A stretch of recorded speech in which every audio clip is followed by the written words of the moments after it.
เนี่ยเขาบนน้ำกันอ๋อ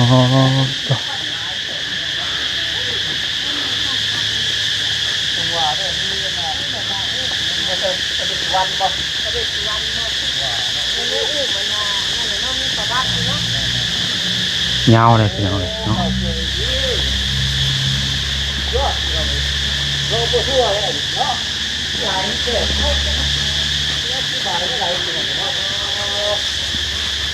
มีแต่ไทยพี่น้องเบิ่งกันแล้วเขาอธิบายพอเป็น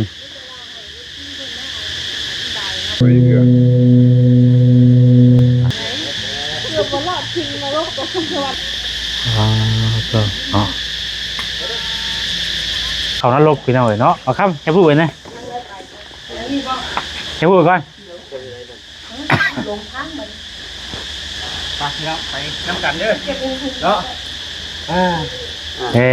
มาขับมาเลยบัดนี้ขับมาอ๋อทุกนี่จะเป็นทางในขึ้นมาทางเทิงเนาะนี่พี่น้องเลยเพราะว่านั่นลงเป็นอย่างที่มันจะเข้าไปข้านพี่วะขึ้นมาโค้งอ๋อทุกพี่น้องเลยวังเด้อแล้ววังเด้อพี่น้องเลยเนาะอันนี้ก็จะเป็นบรรยากาศอยู่ข้างเทิงเนาะเทิงนี่จะมีใบซี่พี่น้องเลยห้องไปพี่น้องเลยเนาะ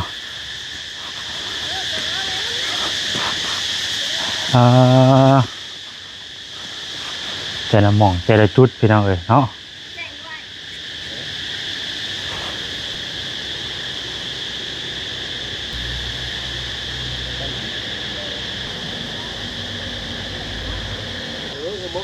เอาเลยเนาะขึ้นมาทางเทิงพี่แห้งงามพี่น้องเลยโอ้สมบัติทางไม่ตู้อนุ่นพี่น้องเลยเนาะเห็นขึ้นมาเวียง เห็นขึ้นมาเวียงตั้งแม่เป็นก็เลยฝากเงินมาพี่น้องเนาะฝากเงินมาให้ทางทีมงานนี่แหละพี่น้องทางบ่จิตบ่คำบ่ต้าบ่แสนแน่ทางบ่แสนก็ให้100บ่ต้าบ่จิตกับคนละ50 ดอลพี่น้องเนาะพอได้ซื้อของฝากของต้อนเมื่อต้อนลูกต้นเมียเนาะ มาส่งมาแต่ละคนคือดีแท้บ่พอดีทางเงินชาวต้าเพิ่นโอนเงินให้บ่แสนนะเราจะเอาเงินสดให้บ่ได้เพราะว่าบ่มีเงินสดให้พอเพิ่นโอนมาทางบัญชีเพราะว่าพอเพิ่นอยู่ทางบ้านเด้เฮาก็เอาเงินก่อนทางมาตัวนนบ่ผมกดไปทางเมย์เพิ่นได้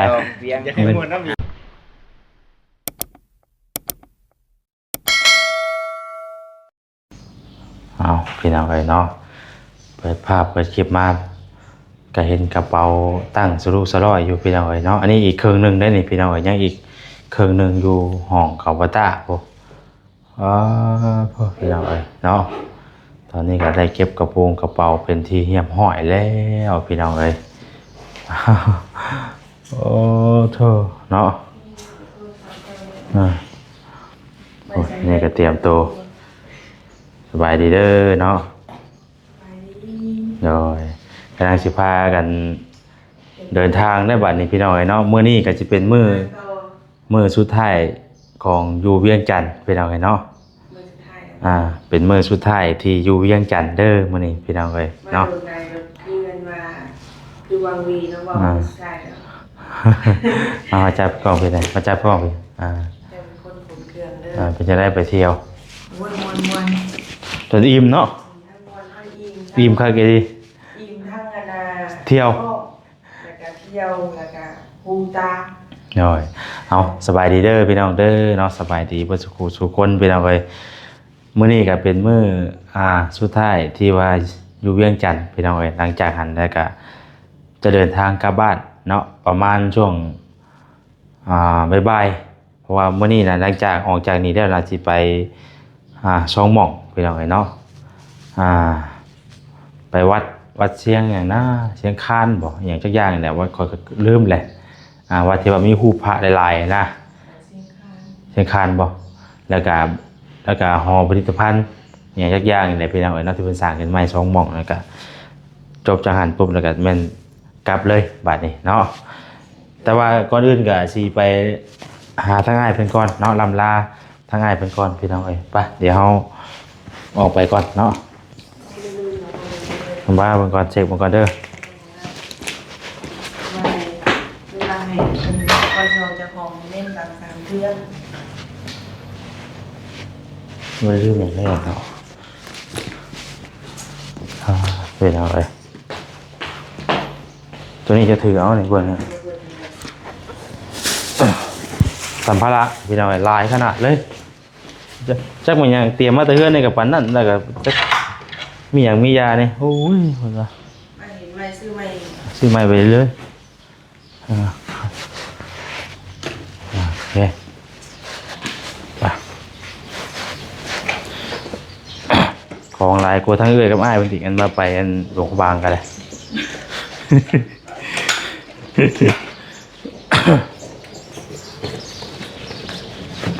โอ้เสียงนกกระจาบห้องเจ็บจับไปเอาเลยเนาะ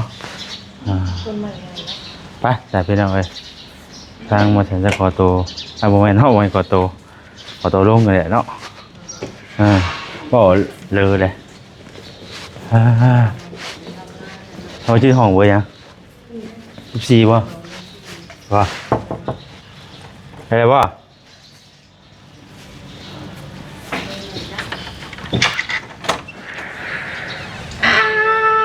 ลงแล้วบ่น่ะ เอาลงเลยเนาะห่อนวาบเลยเนาะ กำลังเต็ม โอเคลงมาถ่ายอยู่ดุมเด้อ โอเคจะหน่อยอีกประมาณชั่วโมงนึง ว่าล้อไอ้ป้าเด้อเด้อไอ้ป้าเด้อ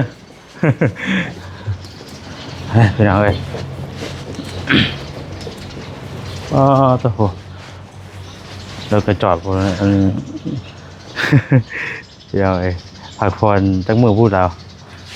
สายมือเตียว เราไปเลยขบวนไม่เดือด แต่คนไม่ได้พักผ่อนไหนจากของ คนไปเที่ยวเราได้ขบวนคนไปเที่ยวเราได้เล่นได้เลย ถ้ากันนอนอยู่ชั้น2คือทำไมตัวสัมภาระหลายเนาะตุ๊บ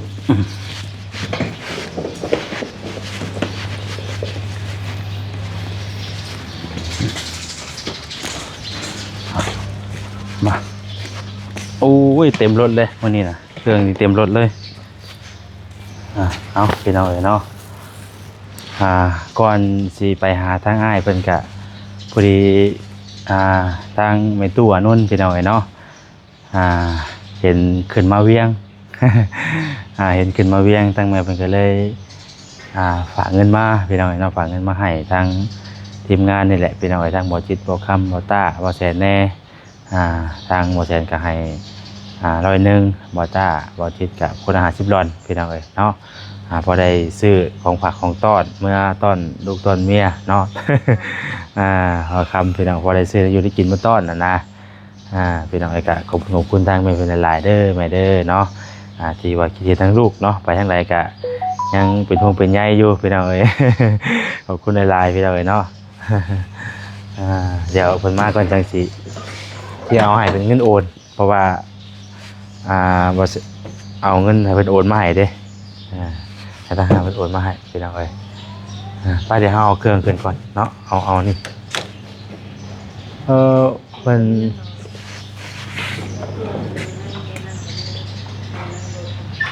มันต้องเรียงใหม่เนาะ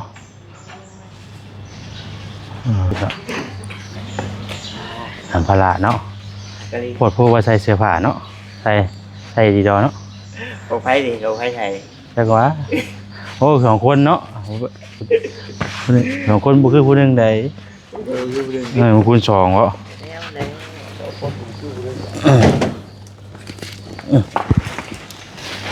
แล้วก็จะไปเพราะว่ายังบ่ได้มีอะไรถ่าเครื่องมานี่แล้วยังบ่ได้เรียงไว้นะออกมาเนาะ ขึ้นไปเรียง เมื่อเลยมันปิวแล้วมันนี่ดีนะ เอาเนี่ยเต็งไว้กองละตอนนี้นักเต็งไว้สวัสดีเด้อบ่คำเด้อให้นอนฝันดีจะบอกเมื่อคืนนี่ฮะ ลื่นตื้นแบบ เริ่มตื่นโอ้โห เขาทุบปุ๊บ ยุงหลายเนาะ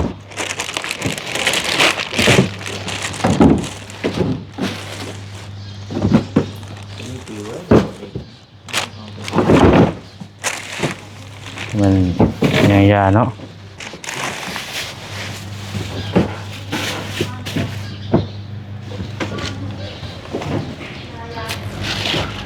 มาก็ทำหนึ่งบ่เมื่อก็ทำหนึ่ง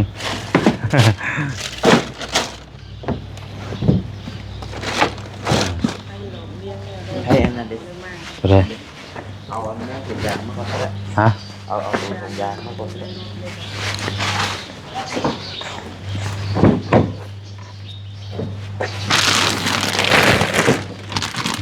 ก่อน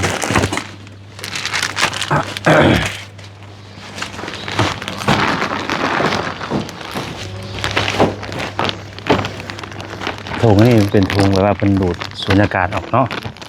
อากาศดีออกมาพี่ได้ไหมครับ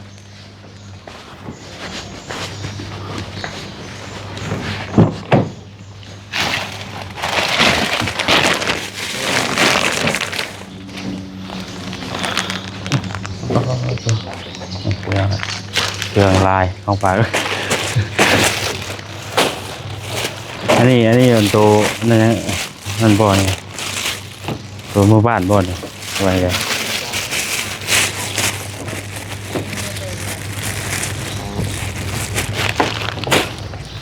ชิ้นครับ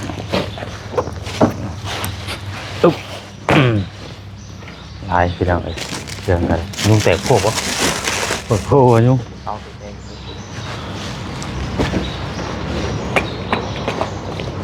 ตุ๊บเกิดกับพูดอะไรที่เกิดกับที่ใส่ใส่ไปว่าพูดโดยหาหากับแตะวะ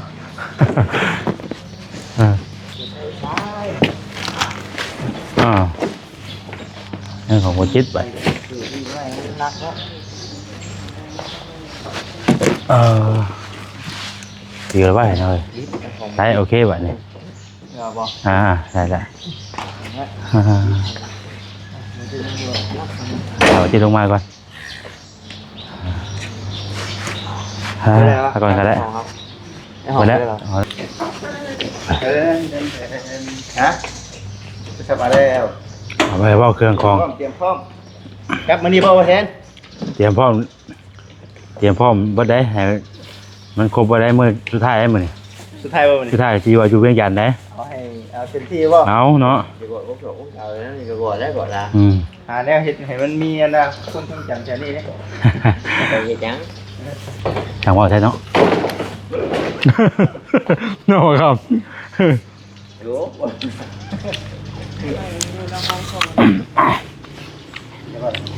อ้สมได้ทำหนังเนี่ยคนกินเนี่ยก็ มีอะไรบ้างเงินกับรถกระบะน่ะมีอะไรบ้างเงินกับรถกระบะน่ะวะ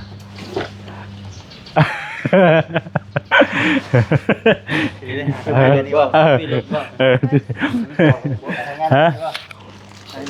เดี๋ยวว่าเบิร์ดได้มันแพง เข้าน้ำมันมันได้เลยเนาะ เห็นปะเนาะพี่น้องเอ้ยเนาะว่าหยอกไปที่เราพี่น้องเอ้ยพอดีทางเป็นตู้นุ่นเพิ่นฝากเงินมาให้แต่ละคนนะพอได้ซื้ออยู่ซื้อกินมาตอน หมูมีแล้วใช่เปอร์เซ็นต์เลย มีบ่ หมูมีแล้วใช่ กินนี่คือกินนี่คือว่าคือบ่ว่ากินนี่คือบ่ว่า เอาข่อยยังนะขึ้นอยู่นะ อืม เงินข่อยยังนะทำมวยจะบ่ทันก็สิว่านี่ มาส่งคิวอามา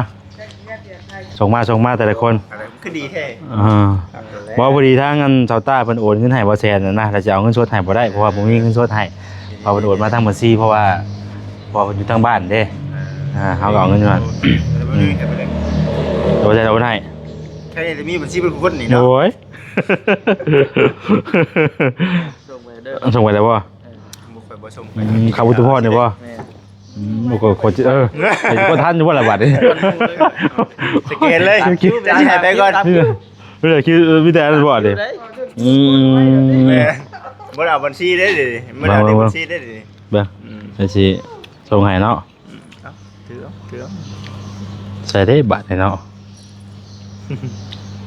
ก็ว่าเห็นบ่มูลค่าโอนค่าเพียงพอเพียง ก็แฮงนะ เอาเบิ่งเด้อ โอเค นอนดู อ่า ถ่ายกระตือรังเรือยมา6 โมงกว่าเมื่อมาเดียว ส่งพี่ไปได้ไง มาแล้ว ฮะ บอกว่า เออ โอเคว่าตาเนี่ย โอเคเอาเนี่ยเรียบร้อยเบิ่ง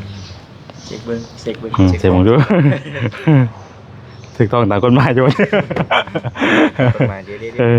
เรียบร้อย ใช่ขายวะ ใช่ เรียบร้อย โอเค อันนี้ไป อ่า นี่ โอเค 1050นี่บ่ ใช่ขอเขาแม่นแล้วอันนี้แล้ว คือหลายให้บ่เสีย เอา$50เด้หนึ่งล้านคนละคนละ1,50,000คนละ1,50,000พี่น้อง แบบได้เพิ่นตั้งอันให้ชื่ออันของฝากของต้อนนะบ่ แมน ก็ เดี๋ยวจะพูด แต่ว่า แม่ เอาไปได้เนาะ แม่ โอเค ต้อนมีต้นเมี่ยวเนาะ พ่อแม่ เอาจังเนาะ ทางมาตัวนนท์ มาดูนนบ่โอ้ เห็น ผมขอบใจทางเมย์พันดา เวียง อย่าให้มวนน้ำอีกเนาะ ถ้าอยากไม่น่านะคือเงียบแท้ ยันนะ เพื่อนก็เห็น เฮ้ยมานั่งกันนั่งกัน มีเงินอันชื่อต้อนถ้าพูดเพิ่นก็โอนเพิ่นก็ฝากมาให้ ทางเมย์เพื่อนก็ มวนลายเนาะ โดย ผมมุกขอบ ขอบใจหลายๆเด้อ แม่เด้อ โดย ขอให้อยู่ดีมีแห้งแม่อยู่ทางนั้นก็ได้คำนำสู่ฝากเงินฝากคำมาให้ลูกๆเนาะพอได้ชื่อกระต้มขนมข้าวคองเมื่อต้อนคนทั้งบ้านประชาชนได้มานำเนาะทุก ไอ้สาวเฮาบัดนี้พี่น้องเนาะจังได๋ก็ขอบคุณทางแม่ตู้อนุนหลายๆเนาะอยู่ดีมีแห้งเด้อแม่เด้อเนาะมีแต่เฮาสิไปอันนั้นก่อนก็ได้ ไปบอก ไปหาทางอ้ายเพิ่นก่อนเพราะว่า ไปบอกก่อนเนาะ ทางอ้ายเพิ่นก็ไปเที่ยวพาน้องไปเที่ยวไปหน่อยแต่ว่า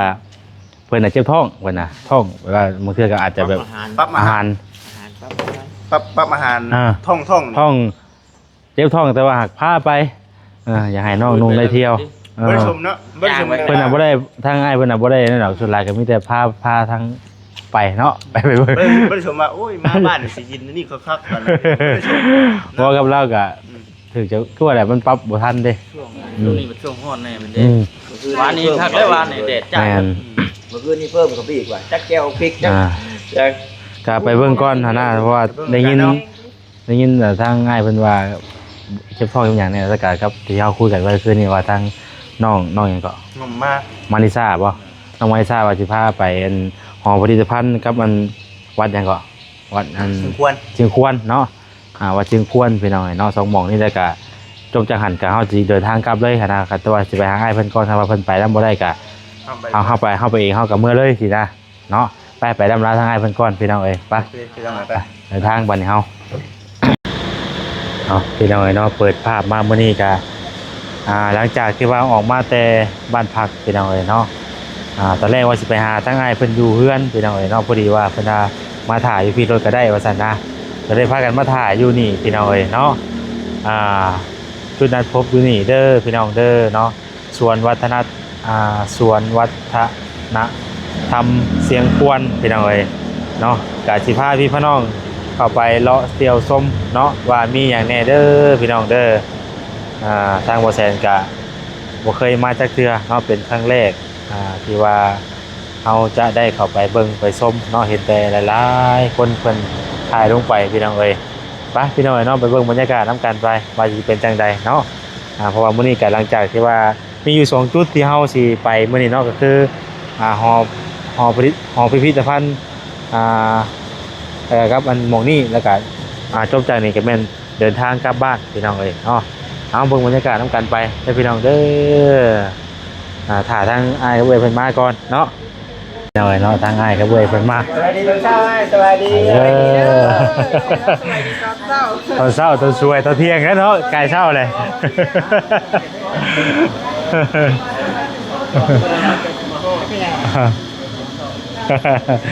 เอาเลยเอา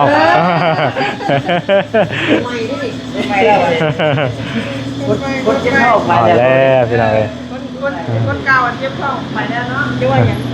ตัวเศร้าแล้วมีเป็น เอา ต้องมาเป็น เอาเพื่อจะมาจด เช้าอะไรวะใครแน่แล้วเช้าทางเลยพี่โต มันบ่ถึกกินข้าวเนาะ โอ้กับเข่ายังปรับสภาพได้อยู่เนาะเลยไปพี่น้องเลย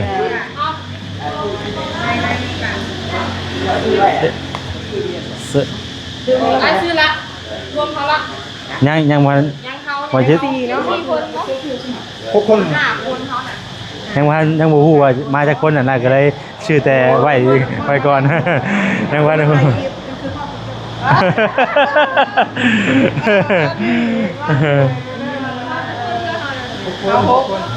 ตอนแรกว่าสิเมื่ออยู่เพื่อนพูดแล้วก็สิเอาเลยสินะทางออกนี่บ่จิตเอาพี่น้องประมาณนี้เนาะก็สิได้ซื้อปี้ที่หยังก่อนหลายจังเข้าไปพี่น้องเนาะเห็นแต่หลายๆคู่หลายคนเพิ่นเอาลงมื้อนี้ก็ได้มีโอกาสมาเบิ่งมาชมด้วยตัวเองมื้อนี้พี่น้องบรรยากาศก็สิถ่ายให้พี่น้องท่านใดที่ว่ายังบ่ทันได้เคยมาก็เบิ่งในคลิปเด้อพี่น้องเด้อเนาะโดยโอ้บ่ได้เจอที่จะบ่ได้ขึ้นโรงพยาบาลนำกันเนาะโอ้คักอีหลีม่วนคักทั้งม่วนทั้งอิ่มโดยไปพี่น้องเอ้ยเข้าไปเบิ่งไปส้มน้ำกันเด้อเนาะพาได้มันเคยได้กินแล้ว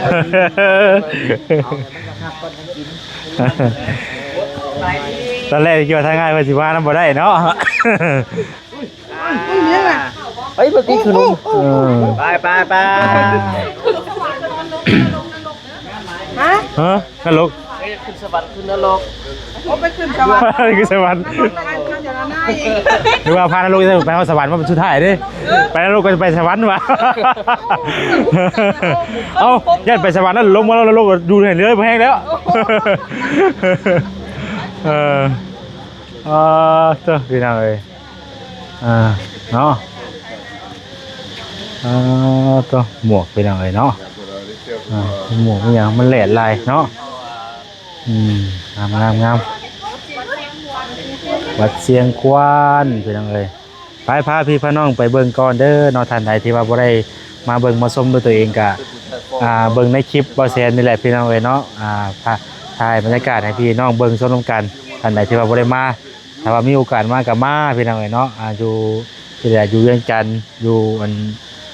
วัดเสียงควานพี่น้องเอ้ยเนาะมาเบิ่งมาชมกันโอ้ครั้งแรก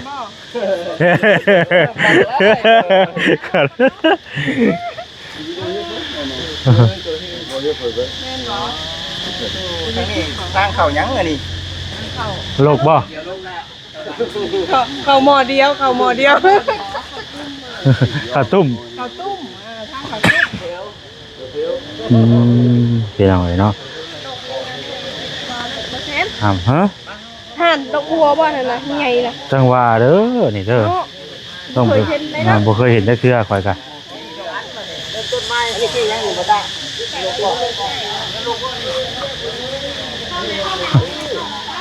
เอาเมยเขาแล้วว่าจะเอามาลิ้นดูละเด้เลยเขาไปจะปีไก่แต่นี่มัน เข้าไปให้ลูกได้บ่ ไม่เขาเขาอ่ะทราบเขาบ่ ไม่เข้าแล้วมาถึง อันนี้เพิ่นเจอนรกเนาะนี่เนาะ บ่นรกอันนี้นะ บาปก่อน ไปล้างบาปไปเข้าไป ไปล้างบาปซะก่อนเนาะ สาวก็ล่า แล้วเฮาจังไปสวรรค์บัดนี้เฮาเบิดบาปไปเด้ ชาวลายภาพคนละกะทิเริ่มไหม้ไป เอาตามสบาย บ้านพวกเจ้าก็บ่ได้มีนะ เป็นยังไง เข้าพี่น้องเอ้ยเยอะเข้าไปข้างในพี่ เจ้าจะกี่ปีแล้วนี่ พวกเจ้าจงเข้ามามา บ่คำตะเข้าห้องกันบ่คำจับกล้องให้ข่อยแน่ แต่บัญชีมาดำเบิดนี่ จับกล้องให้แน่ป้าเพิ่นปากห้ามเอาเลยเนาะ ใช่เนาะ โอเคนั่นเป็นฮะเด้อ คนให้คนเกิดบ่ ดูว่านั่นเลยบ่เข้ามาสิได้บ่เอากล้องหน้ามาได้เนาะเจ้าก็ได้สิ ไป มาพี่น้อยเนาะตอนนี้ก็กำลังสิเข้านรกพี่น้อยเนาะเอาครับแค่พูดไว้นะแค่พูดก่อน ไปพี่น้องไปน้ำกันเด้อเนาะ มาขับมาเลยบัดนี้ขับมาอ๋อทุกถ่ายได้หรือว่าตัวนี้เนาะ ไปหาชิปขึ้นไปบ่พอยังแล้วขึ้น มาฮอนบ่บายได้บ่นี่บายได้บ่นี่เข้ามาในเป็นนี่เนาะเข้ามาล้างบาปแล้วจะไปสวรรค์เหมือน ล้างบาทนี่ต้องอยู่อันไหน ฮะเฮ้ยคนกี้กินลูกโอ้ยเอ้าอันนี้เรียกวิ่งคือเก่าใจนี่บ่ฮะนั่นก็กลับทางกลับ กลับบ่โอ้ยฉันบ่ พาขึ้นมาเบิ่งในรถนะเจ้าขึ้นได้บ่ ว่าเนาะ มาบ่ครับเมืองนรกตัวโอ้บ่ครับมาเบิ่งเอ้าขึ้นมานี่ก็ได้เนาะ ขึ้นมาแล้วจะลงวันนี้จะลงไปนั่นมีห้องอีกรูปนึง ชุดตัวนี้บ่อ้าย บอกอันนี้ลงไปเลยจะขึ้นมาคืนมันออกไปแล้วก็ได้ ลงนี่ก็ได้ป่ะ นี่ก็ได้พาพี่น้องบ่แชร์สิทายทางในให้เบิ่งเนาะ ขึ้นมาที่กลาง ทางภายในพี่น้องเอ้ยอันนี้จะเป็นทางในขึ้นมาทางเทิงเนาะนี่พี่น้องเอ้ย น่าจะ เพ ชื่อ ราะว่านั้นโลกเป็นอย่างที่มันก็ทั่วไปเยอะเนาะ บ่ได้โอกาสเพิ่นเรื่องสีนี่เพิ่นจะบ่บ่เน้นเนาะเพิ่นจะเฮ็ดแบบเป็นหลักจังซี่เลย โบราณดีเนาะเลยนะประมาณงาม งามบ่ฮู้เนาะ ดูว่าไปดูดีเลยนะเอามันตายอยู่ในคิ้ว พี่น้องเอ้ย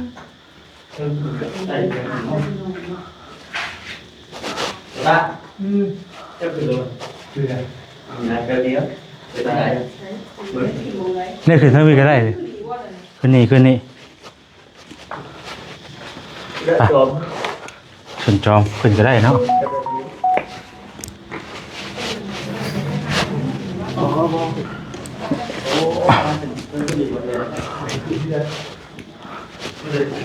นี่ชั้นเทิงพี่น้องเอ้ย พี่วนมาอีกยืน เพิ่นสิลงไงเนาะวางเด้อพี่น้องเอ้ยเพิ่นจะลงประมาณนี้เนาะ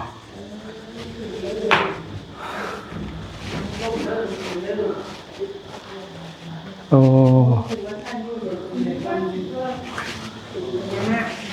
มาเด้อกับเพิ่นป้าไว้นี่เด้อแต่หลายสมัยเติบเลยนี่เนาะเพิ่นไว้เด้อเพิ่นก็บ่ได้ ว่าจะเบิ่งว่าพญานาคเนาะ มีเบิดเลยทุกแบบเนาะไปขึ้นเทิงอีกวันนี่โอ้ลมเข้ามาเย็นได้บ่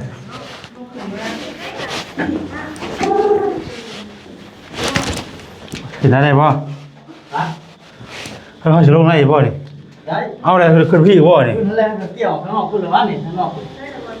เอาได้มีทางเกี่ยวไปบ่ ไป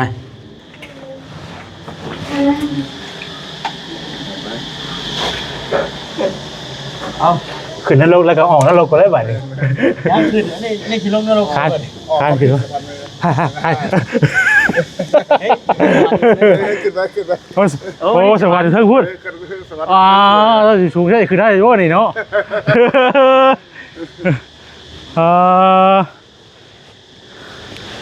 ลงนรกอีกเก่าแล้วเสียเลย ฮะก็คือเก่าบ่ ลงเก่าอย่างคนเอา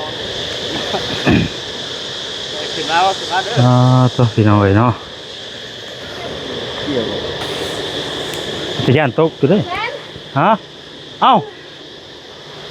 โอ้โหหายไป เฮ้ยอ่ะ อ๋อ คนจะหนักเลือกไป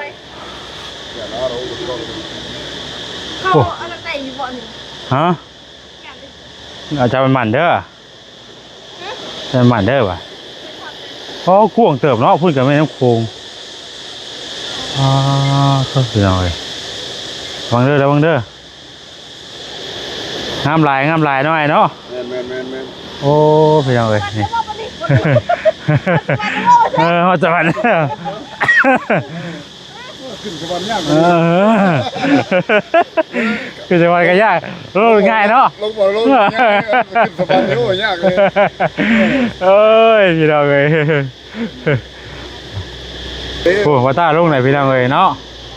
พี่น้องเลยเนาะอันนี้ก็จะเป็นบรรยากาศอยู่ข้างเทิงเนาะเทิงนี่จะมีแบบซี่พี่น้องเลยเอามันแนมลงไปลุมเนาะบรรยากาศอยู่ข้างเทิงเด้อพี่น้องเด้อโธ่นี่เดี๋ยวสิย่างอ้อมวนก่อนพี่น้องเลยเนาะทางเข่าไปทางเข่าพี่น้องเลยเฮ้ยลงนี่ก็ได้นี่ทางลงนี่นะแม่นนี่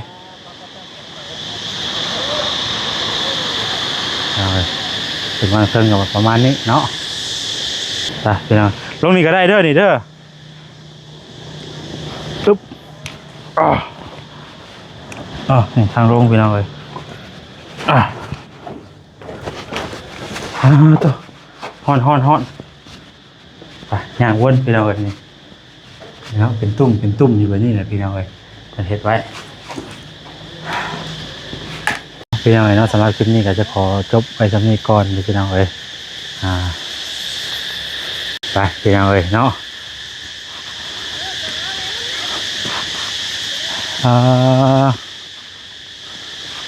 แต่ละหม่องแต่ละจุดพี่น้องเลยเนาะ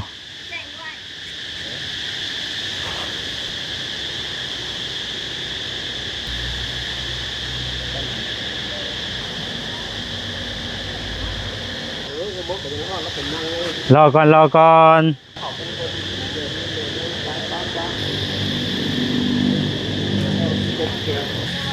แต่ละจุดแต่ละหม่องพี่น้องเลยเนาะโอ้วิธีใหม่ว่าบ่เคยเห็นมีเห็นแบบนี้เถื่อ ให้มันเสียงซีมันก่อนพี่น้องเลยเป็นคราบผูกคอแล้ว เจ้าขึ้นมาคือแม่นรถที่ให้ อัมบ่เป็นแล้วบัดเงินเบิดเลยบัดนี้14บ่ให้2กับ4วันนี้ มันคือเป็นอันนี้ เนาะ14บ่เนาะว่ะ อันนี้เมียง ตัวนั้นบ่แม่นตัวน่ะ โมเมนต์ตัวนี้ โอ้ย อันนี้เมียงก็ 14 วะ หรือว่าชั้นใหม่บ่ชั้นใหม่ก็ได้ชั้นใหม่ก็ได้เอาที่เข้าไปก่อนชั้นเพราะว่ามันที่นี่มันอยากโตแม่นดีแล้วป่ะแม่นแล้ว โอ้ที่นี่14ไม่15แล้วป่ะยืมอยู่แล้วโอ้เพิ่นตกออกน้ำหันเนาะ เราเคยเห็นวะ เคยอยู่โนลาโนอิงนะโนลา เดี๋ยวเรา ปล่อยจิตอ่านให้อ้ายเพิ่นแน่ ไป15 ทางนี้แหละใบที่5นี่เคาะใหญ่เรือหลาย เอา ตกบอนสุวรรณสารถึกสอนไตม่วย เวลานี้ซาตาให้มาก มีผู้ของเบียดแท้ระวังไว้จึงดี ส่วนว่าโชคลาภนั่นมาเวกายนี้ ตกลาดเงินกายนี้ ทำบาปเพิ่นบาดดิ ผู้สนจึงจะดีเมื่อนาเมื่อนาปิดพ้นไปเนาะถามอันนั่นสมควรดีอยู่ถามป่วยไข้ดีแท้บ่ตาย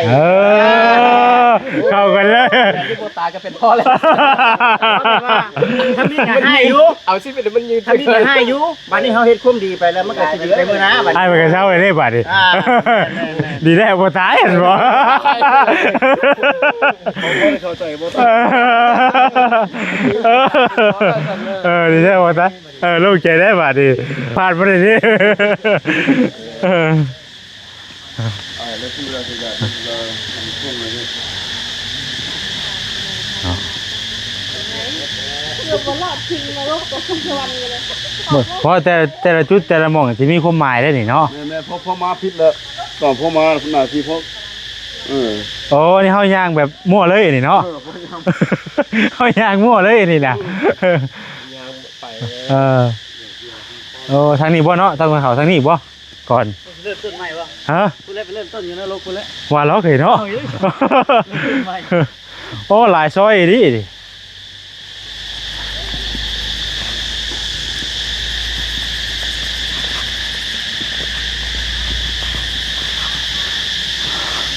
เป็นยังไงก็อ๋อ ดอกไม้บ่ดีว่ามันพุ่มนี่งามคือจังเลยเนาะมุมนี้จ้ะกูไปถ่ายรูปนำข้างหน้านี่เป็น เป็นยังไงเขาบนน้ำกันอ๋อ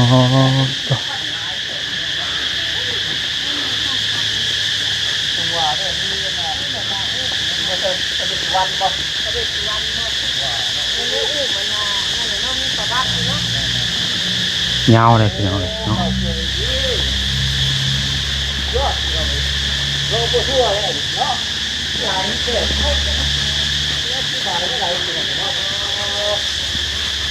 มีแต่ไทยพี่น้องเบิ่งกันแล้วเขาอธิบายบ่เป็น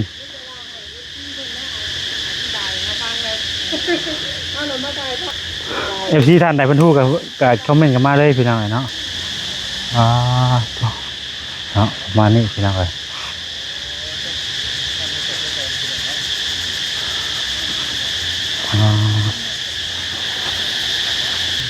มุมนี้ก็ได้แล้วพี่น้องเอ้ยไปต่ออีกบัดนี้เนาะแต่ละหม่องแต่ละมุมนี่โอ้ยเนาะพี่น้องเอ้ยเป็นแต่ละจุดแต่ละหม่องไว้พี่น้องเอ้ยเบิ่งน้ำกันมีแต่ว่างามพี่น้องเนาะเฮากับบ่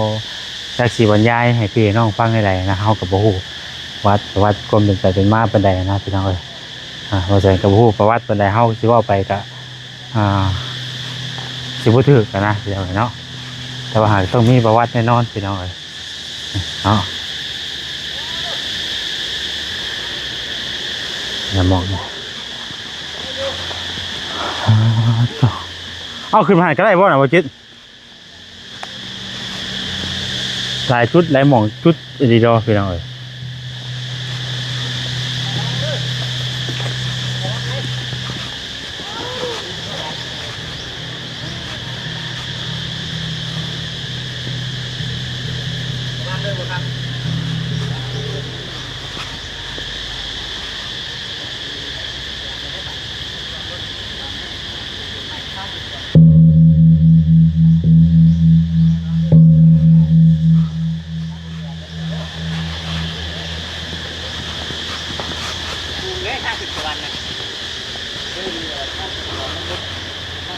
นี่บ่สวรรค์น่ะ แม่นทางขึ้นทางไปสวรรค์ ถ้าบ่ขึ้นนี่บ่ฮอดได้เนาะ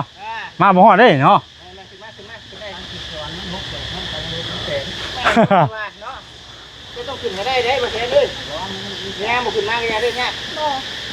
จับกล้องให้ข่อยสิรุมแน่ มา มีได้ถ่ายไว้เทิงเอาขึ้นไปนำเลยเนาะพี่น้องเอ้ยเนาะขึ้นสวรรค์ก่อนบัดนี้เด้อแบบบ่มีแนวจับเลยเนาะ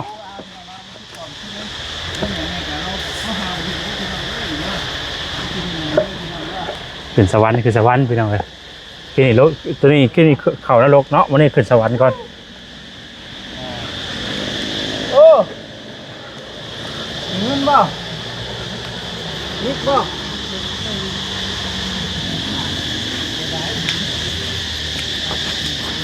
โอ้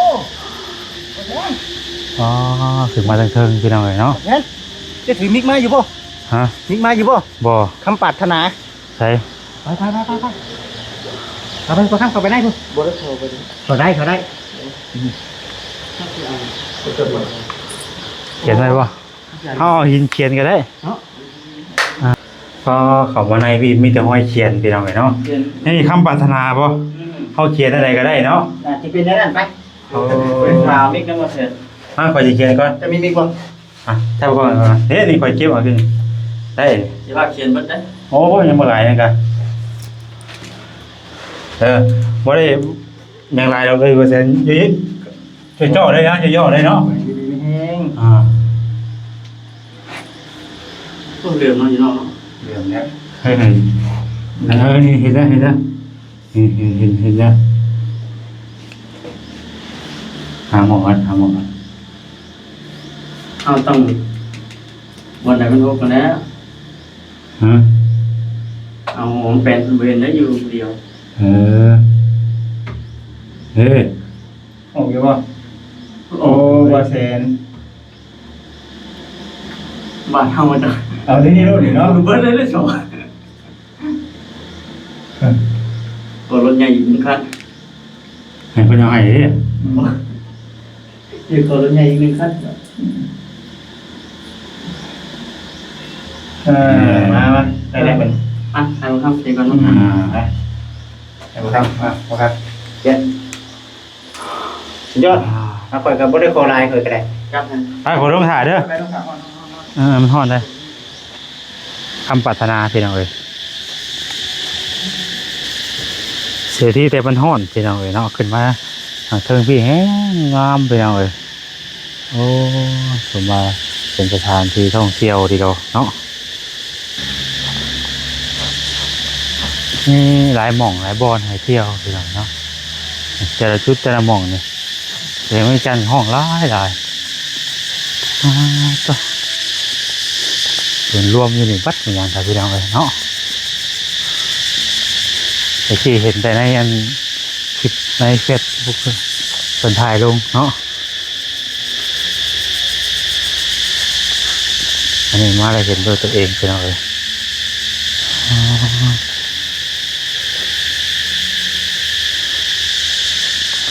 เอาแต่จะบ่มีอย่างความบรรยายอย่างไรเด้อพี่น้องเลยมีแต่ถ่ายให้เบิ่งเนาะไปวันนี้ออกก่อนเด้อพี่น้องเอ้ยฮ้อนหลายเนาะฮ้อนแห้งเลยบรรยากาศย่ำแรงนี่โอ้คอยถ่ายเก็บเอาแต่ละภาพแต่ละหม่องนี่คักใจพี่น้องเลยโอ้นี่สร้างสามหัวเด้อพี่น้องสร้างสามหัว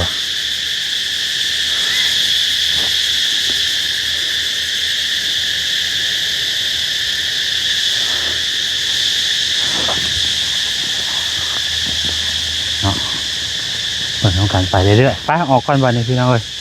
ฮ้อนแห้งฮ้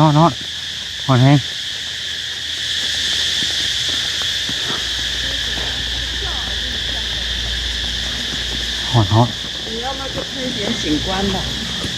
เสียงโคห้าง